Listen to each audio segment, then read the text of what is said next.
नमस्कार, सुप्रभात, स्वागत अभिनंदन आप सभी का सबरंग कार्यक्रम में। मित्रों, कहते हैं कि चलने वाले दोनों पैरों में भी कितना फ़र्क होता है, एक आगे तो दूसरा पीछे होता है। लेकिन आगे वाले को अभिमान नहीं होता कि मैं आगे हूँ, और ना ही पीछे वाले को अपमान की महसूसता होती कि मैं पीछे हूँ, क्योंकि दोनों को ही ये पता होता है कि पल भर में दृश्य बदलने वाला है। जो आगे है वो पीछे हो जाएगा और जो पीछे है वो आगे हो जाएगा। पैरों में भी ये समझ है, इसीलिए वो अभिमान और अपमान से मुक्त रहते हैं। ये दोनों शब्द मित्रों, यदि हम अपने जीवन की डिक्शनरी से निकाल दें तो सचमुच जीवन बहुत मूल्यवान हो जाएगा, खुशहाल हो जाएगा।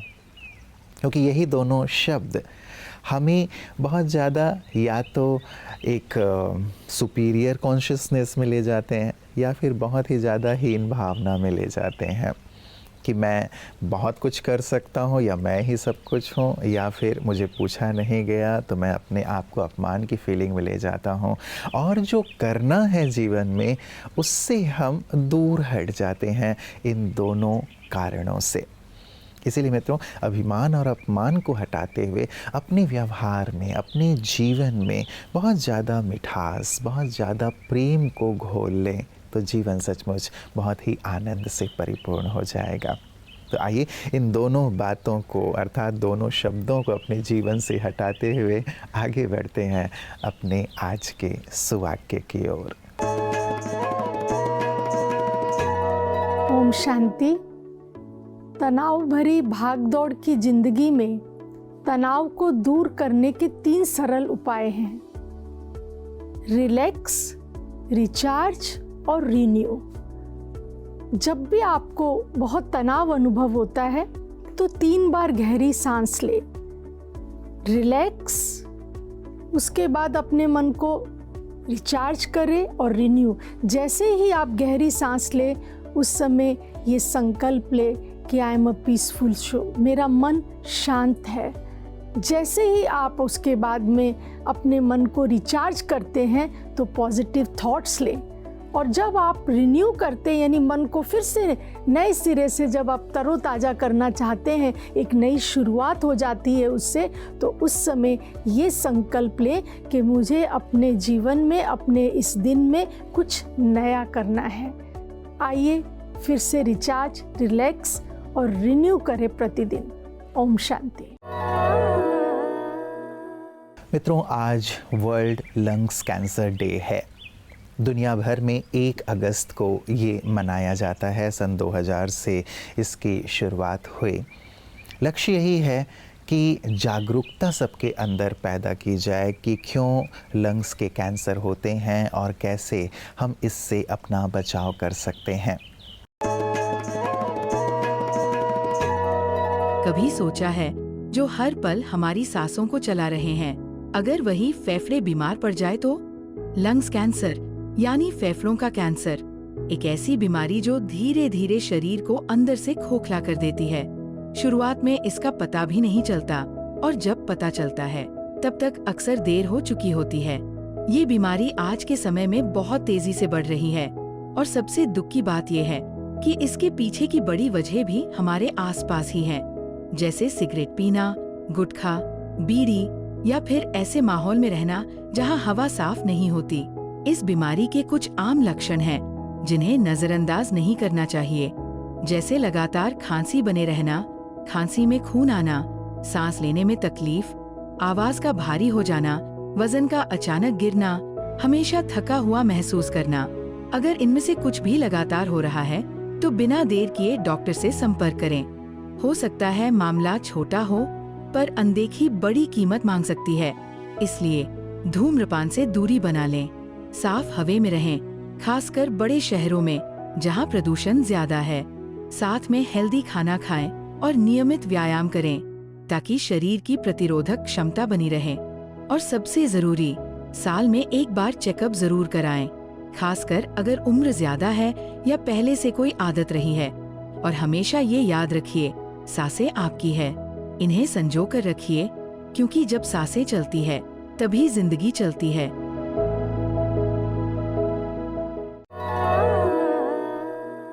मित्रों, कहते हैं कि किसी का अपमान करना आपके स्वभाव को बताता है कि आप कैसे हैं, और किसी का सम्मान करना ये आपके संस्कार को दिखाता है कि आप कैसे हैं। हम अपने लिए ये तय कर लें कि हम किसी का अपमान नहीं करेंगे, क्योंकि अपमानित करने वाला स्वयं भी अपमानित होता है, लोगों की नज़र में गिर जाता है, उसे कहीं पे भी सम्मान की नज़र से नहीं देखा जाता और ना ही वो स्थान दिया जाता है। और जो व्यक्ति सबको सम्मान देता है वो सबका सम्मान प्राप्त करता है, सम्माननीय बन जाता है। लोग उसे बहुत ही आदर और सम्मान से आमंत्रित करते हैं। जिस सभा में भी वो जाता है वहाँ एक खुशी की लहर दौड़ जाती है कि आप आए हैं। कितना अंतर हो जाता है ना, एक अपमान करने वाले स्वभाव और एक सम्मान देने वाले संस्कार में। तो क्यों ना हम सबको सम्मान देने के संस्कार को अपने जीवन में धारण करने का संकल्प लें।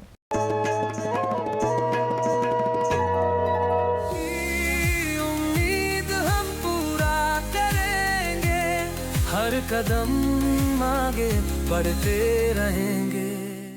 स्वामी सर, इसमें से एक मुझे पॉइंट मन में आया, जैसे आपने बहुत ब्यूटीफुली एक्सप्लेन किया, इससे तो ये बहुत एविडेंट है कि जो मेरी फीलिंग है, फीलिंग गुड और फीलिंग हैप्पी, वो तो मेरी रिस्पॉन्सिबिलिटी है ना। So first of all I have to take responsibility about how I feel और how I want to feel, है ना। तो अगर हमको फील गुड करना है तो पहले रिस्पॉन्सिबल हम खुद हैं, और थॉट मैं ही तो क्रिएट कर रही हूँ, ये मेरे ही तो हाथ में है, and I am not dependent on anything, any external factor. जैसे अभी हमने पहले देखा मोबाइल फ़ोन या कोई भी चीज़ें हमने देखी, बच्चे खुशी के लिए एक बाहर खाने पे डिपेंडेंट हैं। तो अगर खाना अच्छा नहीं भी है, जैसे आपने अभी बताया, तो मैं अच्छा थॉट क्रिएट कर कर अच्छी फीलिंग जनरेट कर सकती हूँ, and it is very very simple. क्यों बच्चों, एग्रीड? यस, सो यस, कहना चाहता हूँ। जी, वेरी गुड। हाँ जी, कहिए। मैं अपना अनुभव शेयर करना चाहता हूँ आप सबके साथ, कि मैं बताना चाहता हूँ कि मैं एक फूड लवर था और अभी भी हूँ, लेकिन मैं अपने चेंज के बारे में बताना चाहता हूँ कि पहले मैं एक नॉन वेजिटेरियन था और मैंने ऑलमोस्ट हर टाइप नॉन वेज खाया हुआ है, और मैंने कभी सोचा नहीं था कि मैं नॉन वेज छोड़ पाऊँगा। बट अब मैंने, जब से मेरे को नॉलेज मिली है, तो मेरे को पता चला है कि ये non veg is very harmful for the mind and the body. और मुझे इस ट्रांसफॉर्मेशन से from non vegetarian to vegetarian changes भी दिखे हैं, जैसे उससे हमारे माइंड भी अच्छा हो जाता है, और हमारी बॉडी के लिए भी vegetarian food is better than non vegetarian food. तो ऐसे मैं भी कहना चाहता हूँ कि जो नॉन वेजिटेरियन है वो भी वेजिटेरियन बन जाए। Thank you. आप अभी भी उतने ही खुश हैं जैसे पहले नॉन वेजिटेरियन खाते थे, और या उससे कम है, ज़्यादा है, उतने हैं, कहाँ हैं? नहीं, now I feel much better. Much better, very good.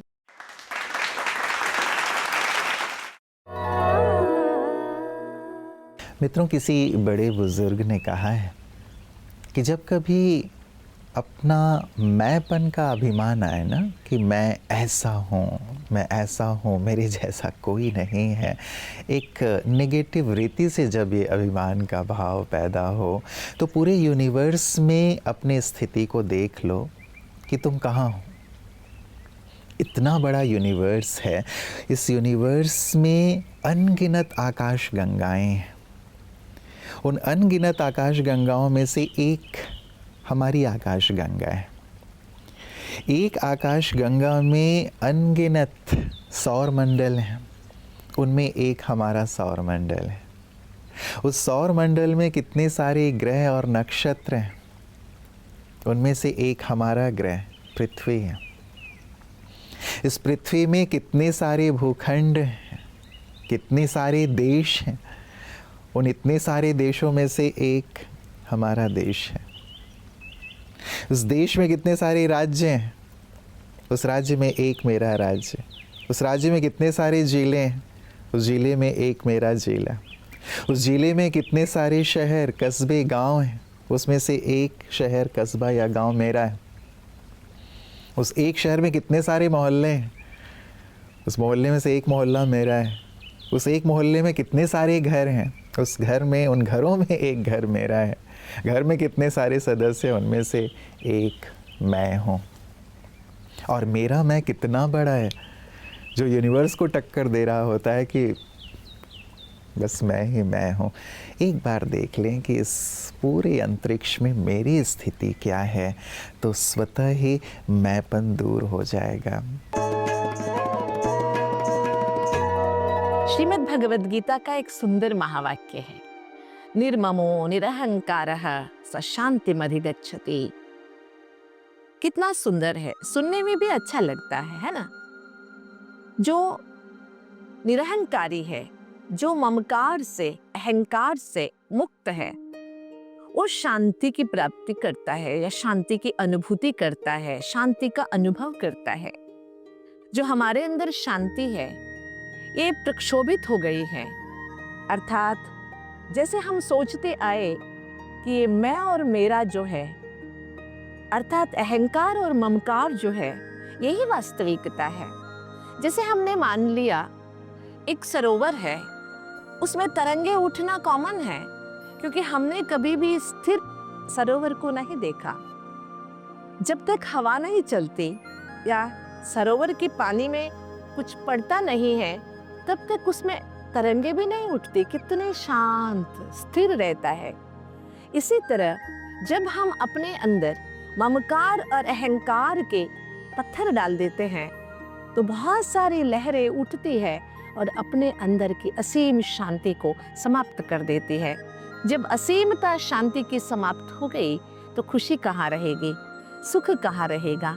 इसीलिए भगवान गीता के माध्यम से समझाते हैं कि हम अपने आप को समझे कि मैं माना कौन, मेरा माना क्या है ना।